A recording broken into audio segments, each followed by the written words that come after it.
Okay, Ben, you give me the triple. Where else are we going today? So the last one is by Artem Savavor, and this is Unbroken, a solo game of survival and revenge. So, as the title might suggest, this is a solo game. You play it in 20, 30 minutes, which is pretty awesome for anyone who's getting down to Ooh, stick a this game in looks very during a lunch interesting. break or something like that. The whole premise behind this is that your dungeon delving party has gone down into the darkness in order to search out treasures, and everyone is dead apart from you. Right. And you now have to escape from the darkness, fighting all the monsters by yourself and get out before horrible things happen to you.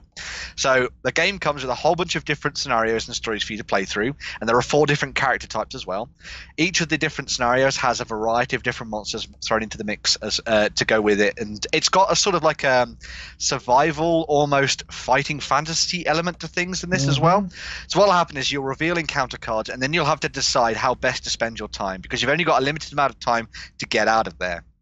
For example, you might reveal a card and it will say that you find a body on the ground and it has some resources on it, or you could take some gold instead.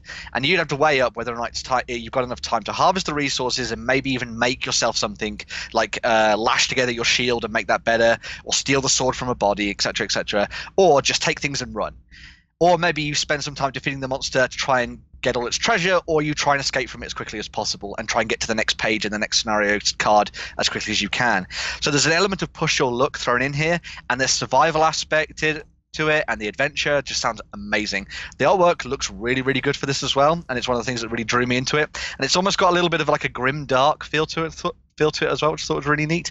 So if you're interested in getting stuck into a game that is solo and it's something you can pick up and it's got that nice fantasy feel to it, it's got a lot of replayability because obviously when you sit down to play it again, maybe try and do things in a different order. They have said that the game is very tough. So you're very much encouraged to come back and try loads of different tactics to try and get through to the end of this game. And yeah, just looked absolutely amazing. And as a solo game, something to pick up for a lot of people out there that are looking for that kind of thing. So yeah. Fantastic. Fantastic.